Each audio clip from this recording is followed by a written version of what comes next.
Hello, and welcome to the Pragmatic Product Chat series, where we tackle the biggest challenges facing today's product management, product marketing, and other market and data-driven professionals with some of the best minds in the industry. I'm Rebecca Caligeris for Pragmatic Institute and your host for this episode.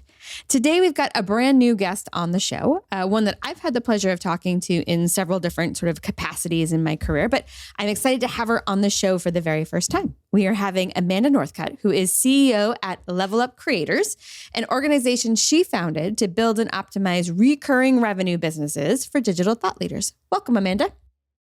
Thank you so much, Rebecca. I am so glad to be here.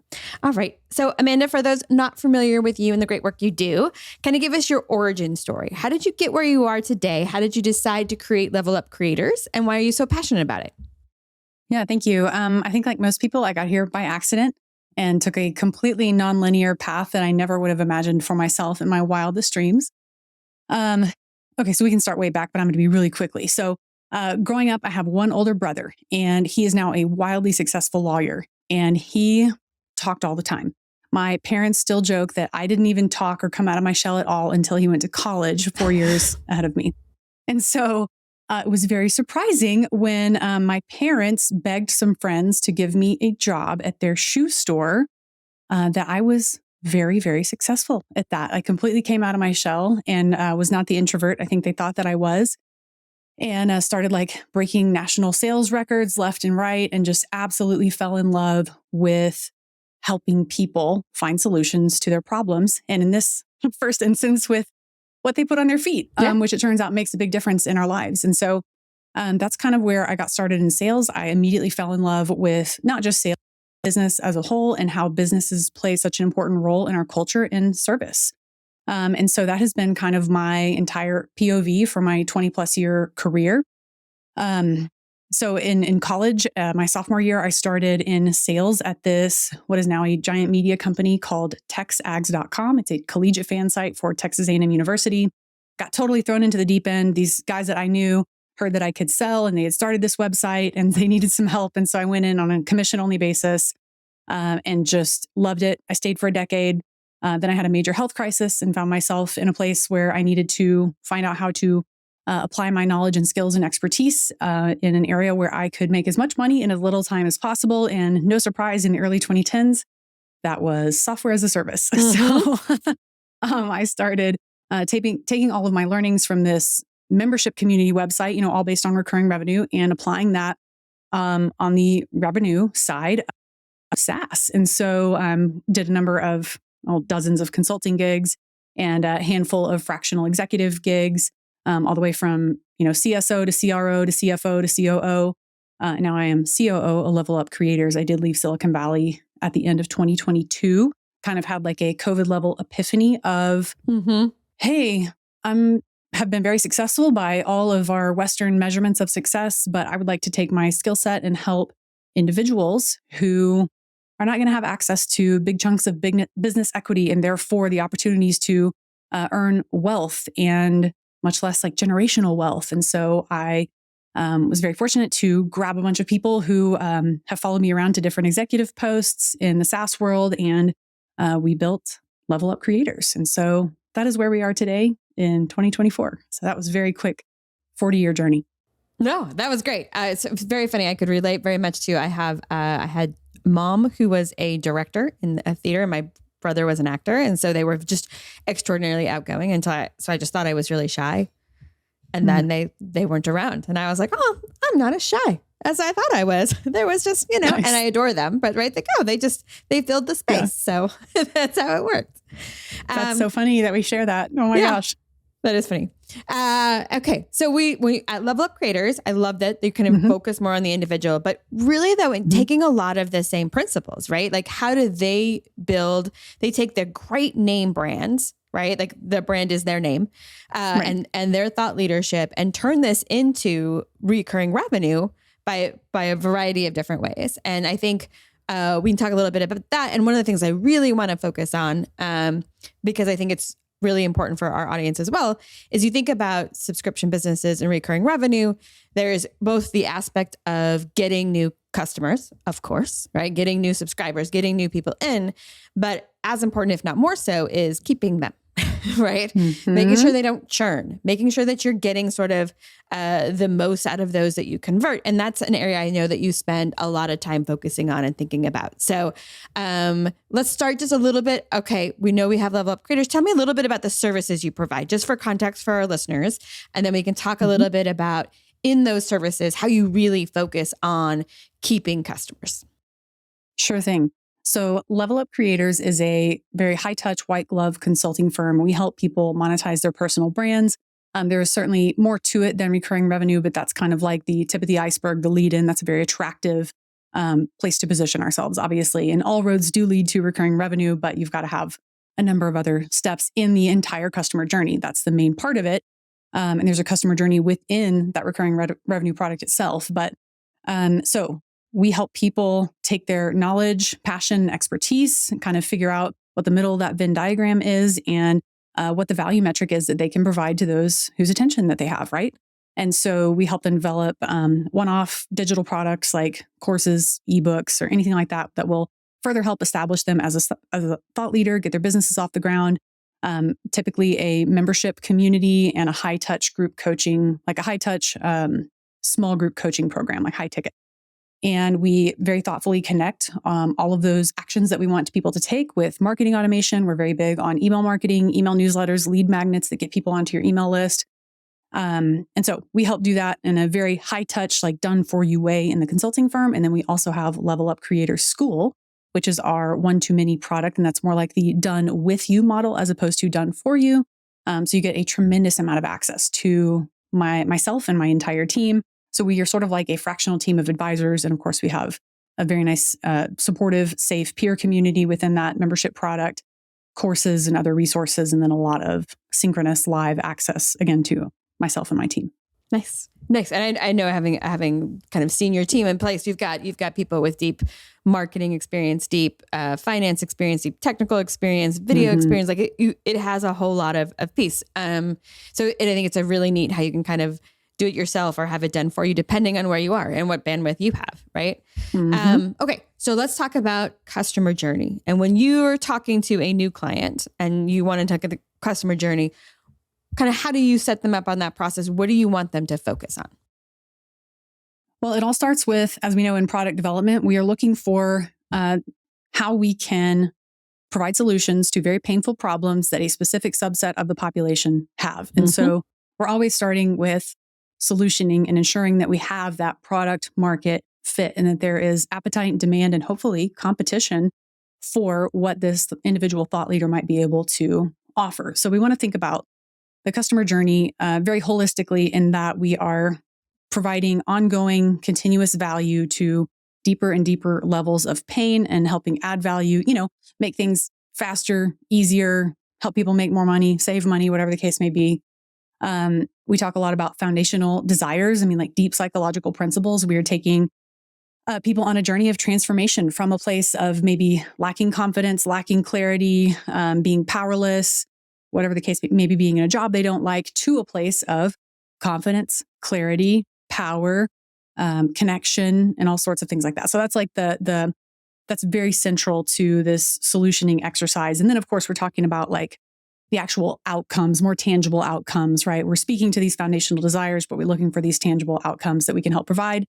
And then we figure out how we're going to package it all up and in what order we should offer those products and services, right? Because we all know that the best products and services in the world are simply well-packaged solutions. And we want to make sure that we are thinking very critically through which solutions we put in which packaging as it pertains to the customer journey as a whole. Because you typically, in a thought leader, creator type of business, you want to lead in with like a tripwire, a lower dollar product, like a course, then the membership community, then the high ticket group program.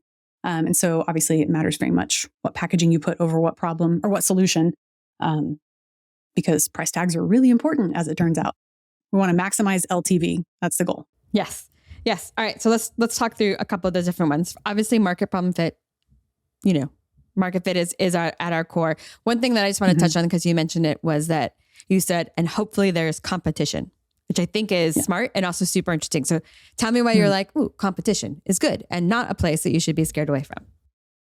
Yeah. So, I mean, competition says, hey, there is a market for this already. And there are people in the marketplace who have developed businesses, hopefully that have had some demonstrable staying power and some success and some profitability. And so that's great. Someone is already providing that solution. And a lot of the time that really scares people to death. Like, oh, the market's saturated. There's no room for me whatsoever.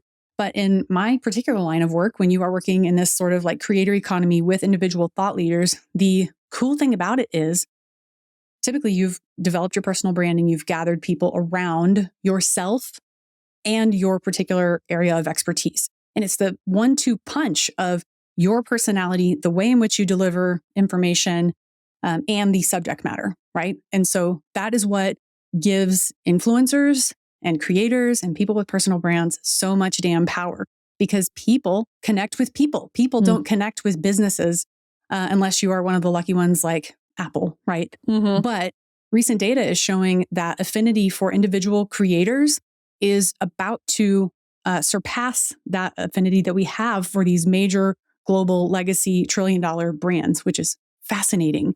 That's why brand deals are a thing with creators and influencers. That's a discussion for another day. But that is such an incredible and distinct and powerful distinguishing factor for creators is even if you're offering similar information, you personally are delivering it and people are attached to you. And so that's a key point of differentiation, right? And so the problem with category creation is, one, I think category creation is great and there's a right way to do it. And we have to continue to do that to move forward and to innovate, which is what product is all about. So, but that's a little bit of a trickier, route to take, right? Because you have to create a category and there's not someone who's already been there, done that.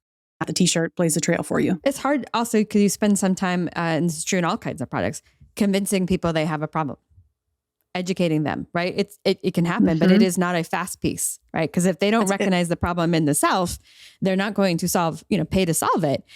And the amount of education you have to do to take is directly proportional to, lots of things. So it is, again, that competitor can be a good sign that, look, someone else is already, like, they recognize it. The problem is mature enough, understood enough, recognized enough that there's a market you can go after. So I totally agree with you. So I was all excited when you brought that up.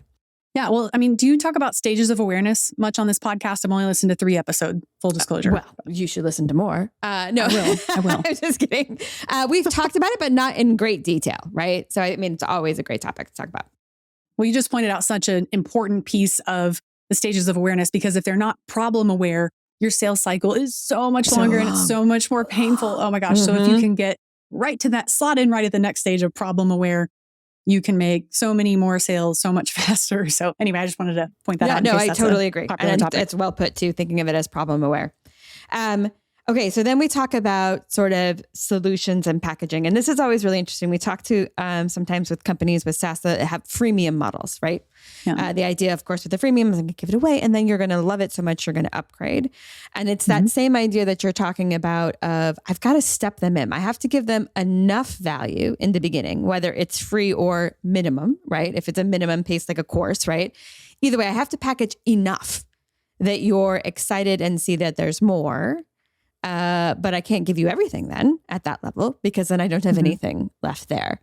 So is it always the same path for you, sort of course and then community and then sort of coaching? Or is it just the idea of something that's one to many and fully replicable, one that's like one to group and the group also participates, and one to small? Is that kind of what your thinking is?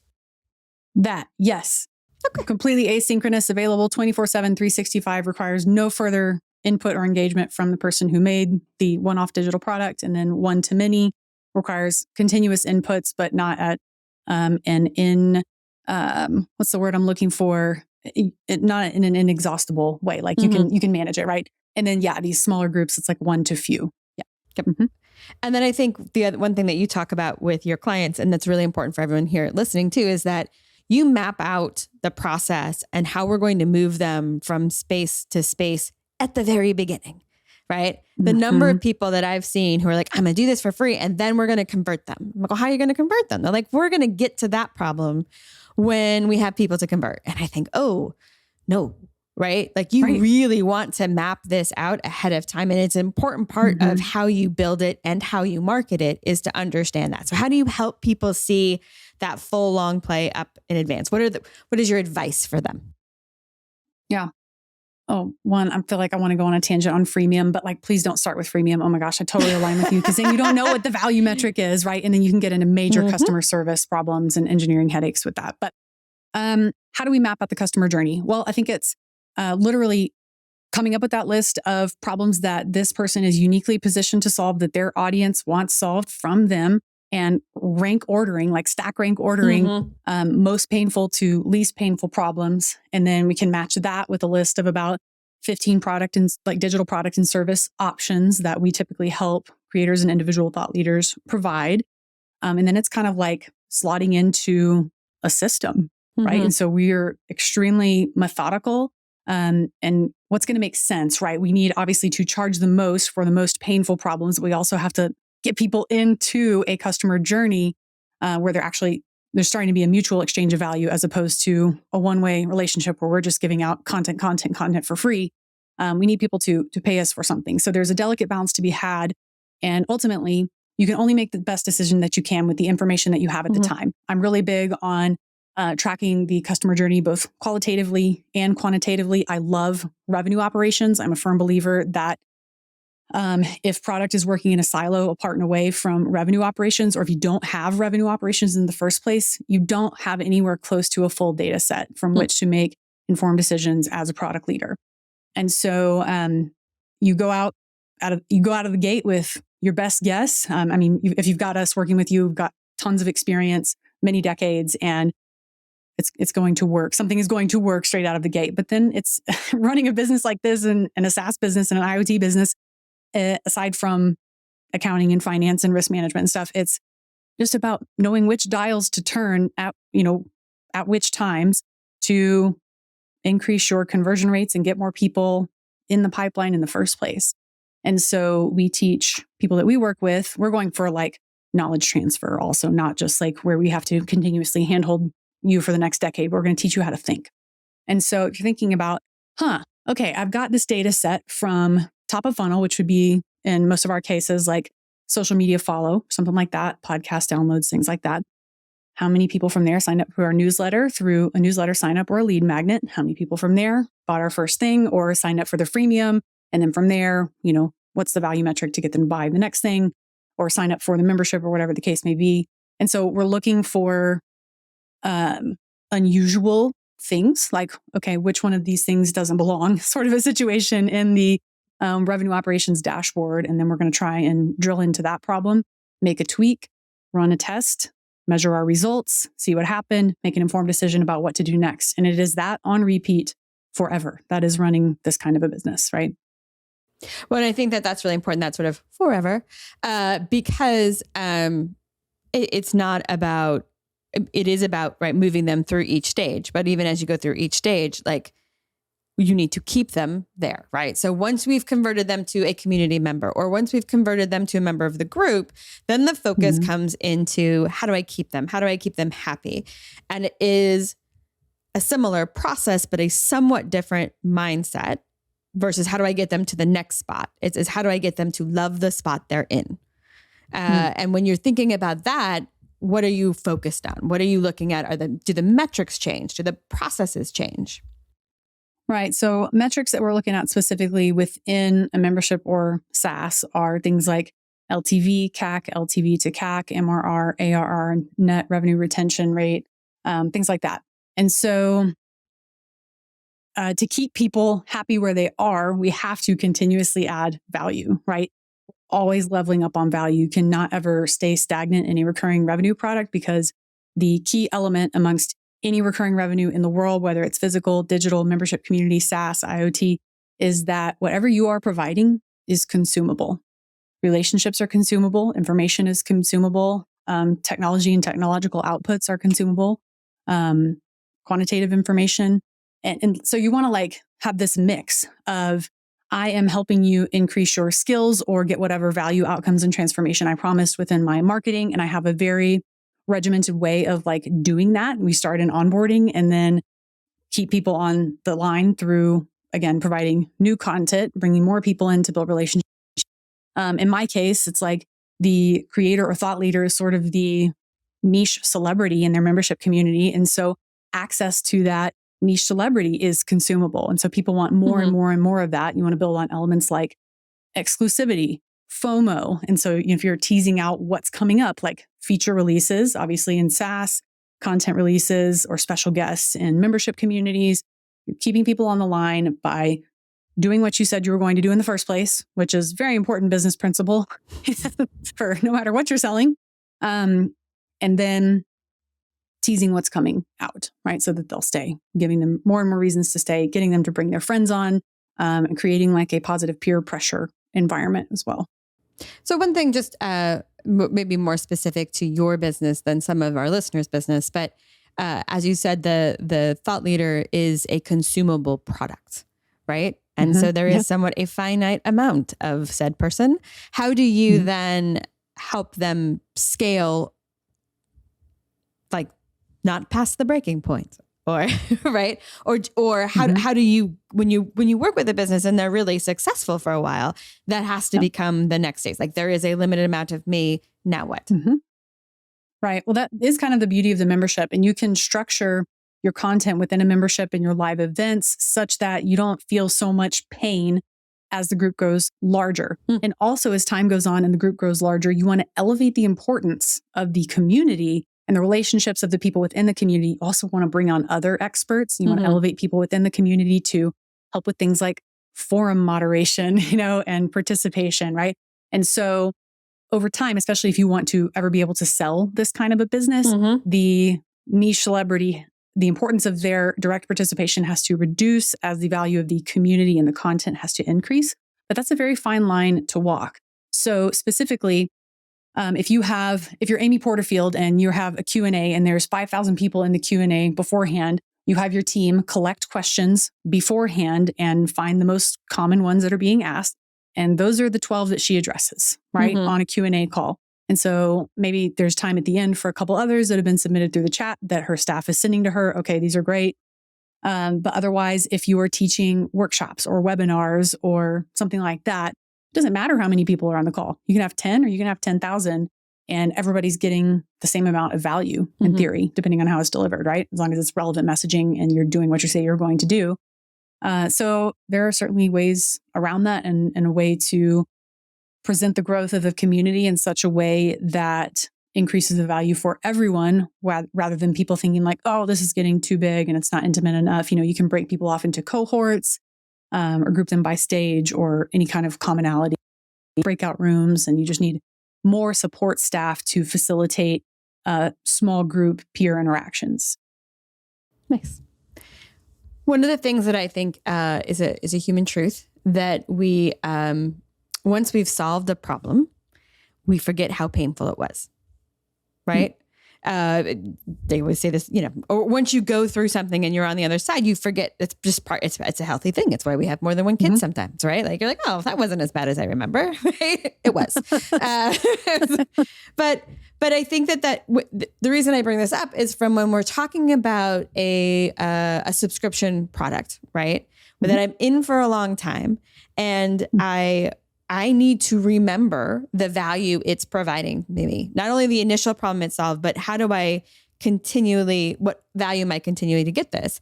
And I think one of the things that we don't always do enough in our products and in our marketing is help our audience see the value, quantify it, appreciate it, see it on a regular basis. We just assume they'll remember.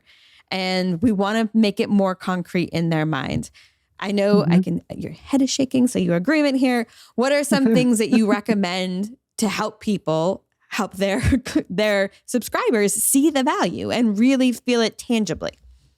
Yeah. So you have to remember that your sales pitch is not done when they sign up for your subscription. So that's rule number 1. Rule number 2, again, do what you say you were going to do and have a plan for how you're going to deliver that, right? And then we can talk, I'm sure we'll talk about churn here in a minute, but and there is such a thing as success churn. That can be a good thing. But if you are able to continue selling by featuring members of your community who are being successful with your product. Like, here is a case study, here's a testimonial, here are some statistics. And so maybe someone who's been there hasn't gotten full use or full value, maybe because they just simply haven't like put in the effort to fully onboard themselves or follow your instructions or introduce themselves in the community or ask a question, as it were.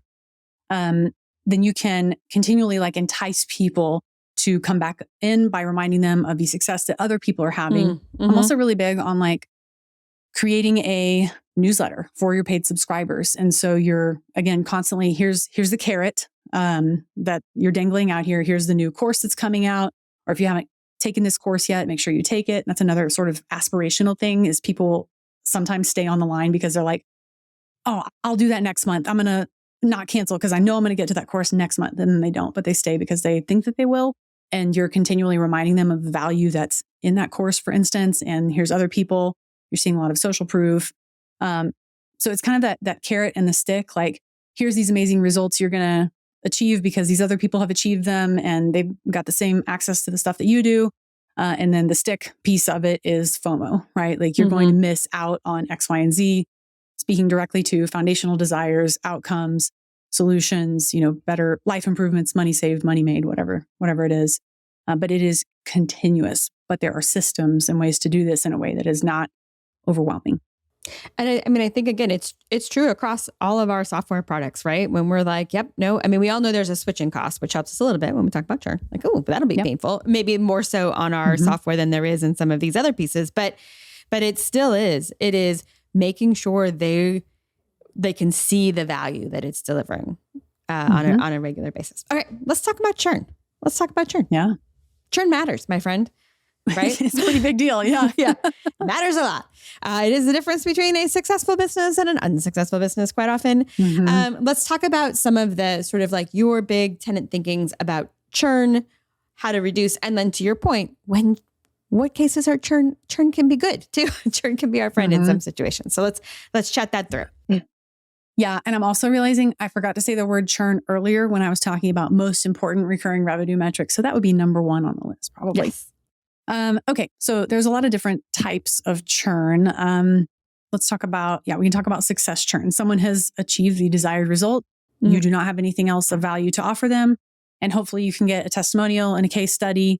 Maybe they'll be an affiliate or tell their friends, right? That's great. That's a positive thing. Next type of churn that is very preventable and deal withable, if you will, is credit card churn. I think we're all very familiar with that at this point. And I think most of your listeners here probably are using Stripe. Stripe's dunning service is basically like, we will retry the credit card 3 times at these intervals, and otherwise, like, it's a failed payment and they're out. So if you combine that with, like, your next line of defense should be an email, like a failed payment email automation that gets triggered as soon as that first failed payment goes through, and then make it as frictionless, easy, and fast as possible for someone to go in and update their credit card information or whatever the case may be to overcome the payment failure. And if you can do that to their phone, that's even better. If you can make it fast and easy and send a text message. Obviously, you need permission to send people text messages and emails, but if they sign up for your product and their payment has failed, you do have permission, at least in the United States, to send them an email that says, hey, you might want to fix this. So that is just absolute table stakes at this point. If you don't have a failed payment automation kicked off, like, please just email me, come talk to me, and like, we'll fix that for you. And that will cut your payment failure churn usually in half over the course of like 90 days. I mean, it's a very fast improvement, major difference maker there. And then the other kind of like big bucket of churn is people are not happy, right? And that can be spun in a number of different ways, but obviously you need to think very critically if like people are taking key retention steps, like indicators. They're doing the actions that others who have been long-term subscribers are doing. Like, you are setting them up for success. You are driving them toward those key retention behavior actions. So either they realize it wasn't a good fit, they don't have time for it, or you didn't do a good job getting them set up and plugged in and getting value quickly. And that's the stuff you need to really double click on and understand from both, again, a quantitative and qualitative perspective. Why is that going on? So exit surveys are very helpful. But then, looking at your revenue operations dashboard and understanding not just what people are doing, but perhaps more importantly, what they are not doing. Mm-hmm. Mm-hmm. Well, and I think to your point, like, yes, the unhappy customer is a really big bucket, but what you would do or should do, whether it's because I don't have time, it's just not a good fit, or like, it probably is a good fit, but I never quite got traction, right? Like there was something in the onboarding or setup that missed me, are three very different things. And would have very different pieces. Like sometimes not fit is good, right? You're right. You're not a fit. What could we have done to see that earlier? Or to let them see it earlier, right? What do I know that this is actually not, that segment would be good for us? It is not, right? That's all really important information, as is the no time, right? Because no time is a little bit like, I think with almost every subscription product, no time is a lot like, why did you not buy? Oh, the price was too much. It's just sort of like the bucket you can put it in that doesn't, it sounds like it's me, it's not you, right? And sometimes again, I think time is another one where I would dig in and say, okay, is it they don't have time because the problem wasn't urgent enough because they had a change in their lifestyle, or would they really do well with a light version of the product, right? There's a lot more questions to have in there. Yes. Yeah, those are great points. Yeah. And I think in addition to the exit surveys, churn interviews are really good. Win, loss, and renewal interviews, both for those who did renew and those who did not, can be a really strong source of information. Like, why did you renew? You know, not that you would put it that way, but good information there. Oh yeah. That qualitative piece is huge. Yeah. Yeah. So when you're thinking about customers going through churn, or looking at churn and trying to address churn and minimize churn, in addition to like sort of trying to identify what type of churn it is, what other techniques do you talk to them about? Yeah. So if you can understand who your most successful members or subscribers are, and you can understand the key actions that they took early and the journey, their subscription journey within the broader customer journey. Again, it's identifying those key retention behaviors in order of importance at specific time intervals. If you can understand and map out the commonalities of your most successful, highest LTV, highest like customer evangelists, subscribers, and then do all of your not only onboarding, but marketing, right? When somebody, it's like everything has to match from one side of the mirror to the other, but you want to guide those types of people on that same path, right? And that's how you would saturate, one target market, right? Is trying to get, again, it's just a process of reverse engineering using quantitative and qualitative data, forcing people toward those specific actions, using whatever tools are available at your disposal, depending on the type of subscription product that you are offering, and just be relentless in pursuit of putting people on that tried and true, well-worn path. Nice. So that is a very simple answer to an extremely complex problem. But that is ultimately what it comes down to. It comes down to something that's quite simple. It's just in the uncovering it and then the getting there and keeping people on that path with turn-by-turn directions. Like that's where it starts to break down for most subscription companies. But that's the key. Right. And I think for you set up sort of the dashboards and the systems up front to watch the key metrics, right? I think for some of our companies where subscription was not what they were born with, right? It was a transformation they made within the organization to do sort of SaaS kind of products. Some of those dashboards aren't there. The data's still there, right? But it can be an overwhelming amount of data. And trying to find the trends and the signals and the triggers in the amount of data there, right? In the product metrics that we're seeing can be very, very overwhelming, right? And so you just sort of, I think that is where a lot of our listeners might be struggling too, in which case, again, there's your revenue ops teams, there's your other ops teams internally. There are some good software systems out there that can help with that, but you need to be able to see the journey in the data in order to figure out where there are tension and friction points and leaks. That's exactly right. Because we are going for the lowest friction customer journey that we can send people on possible. But you bring up a good point. Getting single source of truth, reliable data is hard as hell. It's so difficult. I think, the big topic in the 2010s was like the marketing and sales silo. Well, now, we're talking about customer success and LTV and stuff that we were not talking about, as much 15 years ago. It was kind of at the tipping point back then. And so if you're a SaaS company or IoT company, you don't have someone in revenue operations, You really, really should, because that's how you de-silo and standardize data, is relying on one team who's getting single source of truth, who maps out the entire thing from first touch that you're aware of to, churn or positive churn or negative churn, either way. But you have to have somebody pulling that data and bringing it together, and who has the dashboard that is reliable, right? That's the well we keep going back to over and over again. Yeah, absolutely. All right, Amanda, we've talked about a bunch of different things today. A bunch. If you were going to have our listeners do 2 things differently tomorrow based on what we talked about today, what would that be? Check your churn rate based on payment failures. I think that is the lowest hanging fruit, but often most ignored, oddly enough. I can't believe we're still in this place. Way to reduce your churn immediately. And then the second, again, would be, well, I kind of have 3. I was going to say revenue operations. We just talked about that. We'll Try let and you think have about 3. your Okay. Okay, 3. 2 is revenue operations. I won't go through that whole spiel again. But number 3 is looking at the customer journey holistically from first touch to churn. And then you have to look at the specific subscriber journey within the journey. And that is sort of that micro journey once someone subscribes or becomes a member or whatever. And then again, you're looking to get them to perform specific key retention behaviors that your highest LTV members did when they joined.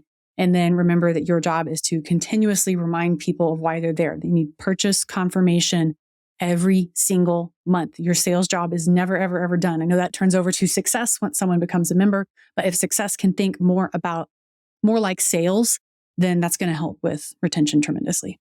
That's a great point, right? Yep. All right, Amanda, I know we just scratched what you talk about on this topic. Your knowledge is deep and it's wide. Everything from pricing to packaging to marketing and all those other things. If people wanted to learn more, where would you have them go? Where can they get more of your thoughts? Yeah, if you want to follow me on LinkedIn, that would be great. We can certainly put that in the show notes. It's Amanda Northcutt, 2 T's at the end of Northcutt. That's the only way I think you can mess up my name. Our consulting website is WeLevelUpCreators.com, and then Creator School is LevelUpCreatorschool.com. And we have free resources sprinkled all over the place. We have a podcast too called the Level Up Creators Podcast. And so your podcast listeners, if you want deep dives on any of these topics, that would be the place to get them. Thank you for asking. Absolutely. All right, Amanda, thank you so much for joining us. It was a pleasure having you on. Thank you so much, Rebecca. All right, that does it for today's episode, everyone. Thank you for listening. And don't forget to join us next week when we tackle another great topic designed to help you elevate your product, your company, and your career.